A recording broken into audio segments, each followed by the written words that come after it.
Әйгілі Мұхаммед Әлиді іздеп барып нокаут алған қазақ. Ақпарат Казинформ сайтынан алынды. 1978 жылы Мәскеуге аты аңызға айналған Мұхаммед Әли ұшып келді. Күтпеген жерден әлем чемпионы белдігін Леон Спинкске беріп қойғандықтан, реванш алу үшін шабыт іздеп шарық ұрған Әлидің шақыртуды қабыл алып Мәскеуге тартатыны осы кез. Баспасөз мәслихаттары, экскурсия, кездесу, жиын лек-легімен өтіп жатқандығын. Алайда осы құрмет қошеметтерден кейін Әли кенет сэрдің мешіттері мен киелі орындары шоғырланған Ташкент қаласына апаруды өтініпті. Ұлылардың ұлысы атанған күрескер Мұхаммед Әлиді бір көрсем деген арман Семейдегі жас жігіттің түн ұйқысын ұрлайды. Кейін керемет жолы болып, боксшымен кездесіп, фотосуретке түскен ол қазақ ғалымы абайтанушы Қайым Мұхаммедханның ұлы Қанағат еді. Беті қайтпаған Жорж Форманды сұлатып, тіс қаққан Джо Фрайзерді Маниладағы триллерден кейін тізе бүктірген Мұхаммед Әлидің 1978 жылға қарай атағы жер жарып тұр еді. Рингте көбелектей көлбеңдеп, сонадай ұшатын боксшының фотосуреті сол тұстың өзінде темірқұрсау сэрдағы Огонек журналының бірінші бетінде тұратын. Әли ақштағы сэр елшісі Анатолий Добрынимен дос болды. Міне осы достықпен ақш саясатын ашық санаудан қорқпайтын өр мінез арқылы әйгілі боксшы Совет одағына алып келді. Мәскеудегі Шереметьево әуежайындағы салтанатты қарсы алу, боксшы Виктор Агеевтің ілтипаты, цирктегі Юрий Николинмен әзіл метропол, қонақ үйдегі астатөк апартамент, осының бәрі рухани азық іздеп келген Әлиға аздық еткен анық көрінеді. Әлидің Ташкентке бару ниетіне Мәскеу басшылығы қарсылық танытқан жоқ. Ташкентке сапарды мақаланың келесі бөліміне ығыстырып қойып, Әлидің Мәскеуге қайтып келгеніне тоқталсақ, Өзбекстанға келген соң боксшы артық 4 келі салмақ қосқан. Десе де кеңес жанкүйерлерінің арманы үшін рингке шыққысы келетін жариялайды. Жекпе-жек аяқ астынан ұйымдастырылып, 2000 орындық ЦСКА-ның жаттығу залы лық толатында осы шақ. Кеңес боксшысынан Петр Заев, Евгений Горсков пен Игорь Висоцкий Әлимен бір-бір раундтан өткізеді. 3 бірдей боксшыны қабылдаған айқастың өзі де кейін бір аңызға айналып кетті. Әли Мәскеуге сапары барысында КОКП ОК-ның бас хатшысы Леонид Брежневпен кездесіп, 3 кітабын сыйға қабылдайды. Күлі көкке ұшты. Кеңес әскері Ауғанстанға басып кіргеннен кейін Әли бірден Кеңес одағының саясатына ашық қарсы шығып, әлем елдерін Мәскеу олимпиадасына бойкот жариялауға шақырады. Бұл кез 1980 жылдары еді. Қайым Мұхаммедхан ұлының қызы Дина Мұхаммедхан жақында Фейсбуктағы парақшасында ағасы Қанағаттың Мұхаммед Әлимен түскен фотосуретін жариялайды. Құнды сурет бүгінде бір әулеттің естелігіне айналған. Еркіндіктің символына айналған Мұхаммед Әлиді біз бүкіл отбасымызбен жақсы көрдік. Әкем де ерекше құрмет тұтатын. Теледидардан оның бар өміріне қатысты жаңалықтарды өткізіп алмауға тырысатынбыз. Қанағаттың бір кездері боксқа қызығушылығын оятқан Мұхаммед Әли еді. Кейін спортшы болып кетпесе де, боксшы қолбағын сатып алып бір шама әуестенді дейді ол.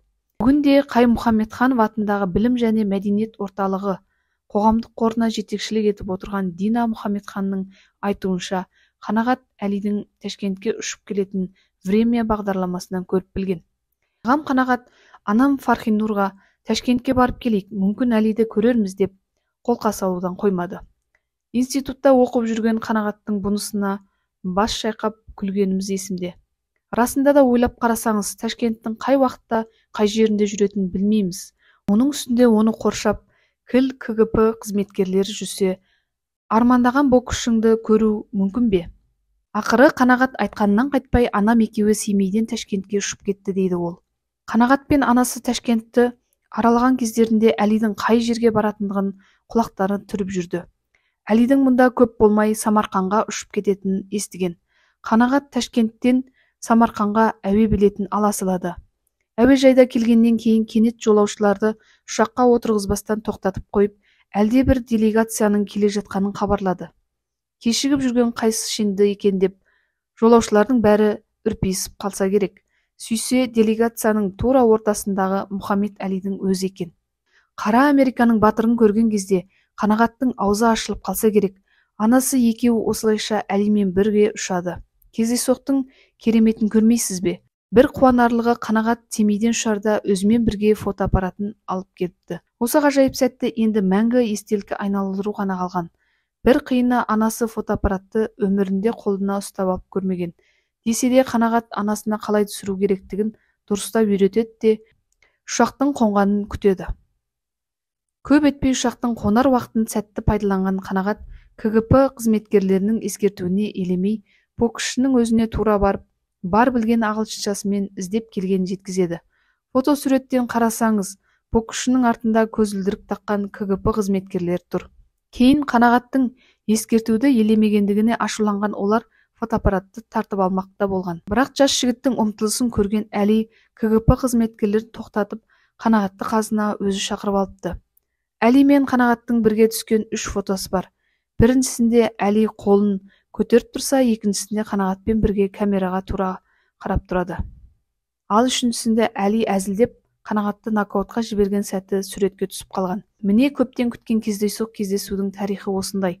Осы фотосуреттей бүгінде тарихқа айналып қалды, дейді Дина Мұхамедхан. Дина Мұхамедханның өзі Америкаға бірнеше рет барып қайтты. 2005 жылы біліктілігін арттыру бағдарламасымен Моната штатына жолы түседі. Одан ары Аризона штатындағы Тусон университетінде де болған. Сонда қазақ мәдениеті тақырыбында мұғалімдердің алдында сөз сөйлеген Дина апай Алматы мен Тусон бауырлас қалалар екенін кездейсоқ естіп білген. 90-шы жылдары Қазақстан мен ақш арасындағы байланыс жолға қойылып, қалаларымыз бауырлас атанған тұғын. Олар туралы хабарым жоқ еді. Тусонда коммерциялық емес ұйым бар. Оның директоры Джерри Гарри. Онымен байланысқа шыққаннан кейін менің келіп жастардың алдына сөз сөйлеуімді өтінді. Сөз соңында Гарри мен жастарға 1978 жылда түсірілген суреттің тарихын айтып бердім. Осы фотосуреттер Әлиге жетсе деген ойымды айтқан кезде Гарри мырза олардың көшірмесін қалдырып кетуімді сұрады, дейді Дина Мұхамедхан. ақш-тағы ғылыми сапарды аяқтаған соң Дина 2006 жылы елге оралады. Бір айдан кейін алыс құрлықтан жағымды хабар жеткен. Американдықтардың өте жауапты азаматтар екеніне көзім жетті. Сөйтсем, Гарри менен алған фотосуреттерді Аризона штатындағы неврологиялық институттың Мұхаммед Әли атындағы Паркинсон орталығына табыстапты. Гарри мырза арнайы тақта әзірлеп, институт қабырғасына іліп қойыпты. Ол тақтада фотосуреттің қысқаша тарихы жазылған. Міне 40 жыл бұрын түскен сурет естелік болып тақташа Мұхаммед Әлидің атындағы Паркинсон орталығына ілінді, дейді Дина апай. Семейде тұратын Қанағат Қайымұлы да сол кездесуді күлгеде сағына еске алатынын айтады. Мұхаммед Әли секілді қайсар тұлғаның өміріне бала кезден қызыққан екен. Ол қара Американың тәуелсіздігі үшін барын сарп еткен күрескер. Вьетнамдағы соғысқа барудан бас тартып, жүйеге қарсы шыққан тұлға. Мен Мұхаммед Әлиді ұлы спортшы ғана емес, ұлы адам деп білемін. Тағдыр ауыры болды, бірақ ол бәрін жеңді. Теңсіздіктің қақпасын теуіп ашты, деп сөзін бастады ағамыз. Қанағат Мұхамедханов Әлимен кездесудің мүмкін емес екенін естіпті. Алайда тағдыр бізді бір ұшаққа отырғызды. Самарқанға бірге жетуді жазыпты. Әлимен кездесер алдында Огонек журналынан фотосуреттерін қиып алғаным бар. Боксшының қолына соларды ұстатқанымда әрбірін мұқият қарап шықты. Әрбір суретке автографын қойып берді, дейді Қанағат Мұхамедханов. Арада біршама жылдар өткен соң фотосуреттер Семейден ақш-қа Мұхаммед Әлидің өзіне жолданған екен. Көп өтпей боксшының фотосуреті алғаны туралы жауапты келген. Қанағат Қайымұлы қазіргі уақытта зейнеткер. Қайым Мұхамедханов атындағы білім және мәдениет орталығы қоғамның қорына біршама жұмыс атқарып жүр. Америкалық Ring журналдарының нұсқасы бойынша 100 ұлы жекпе-жек рейтингінде бірінші тұрған Маниладағы триллердің ғасырлар айқасы екені даусыз.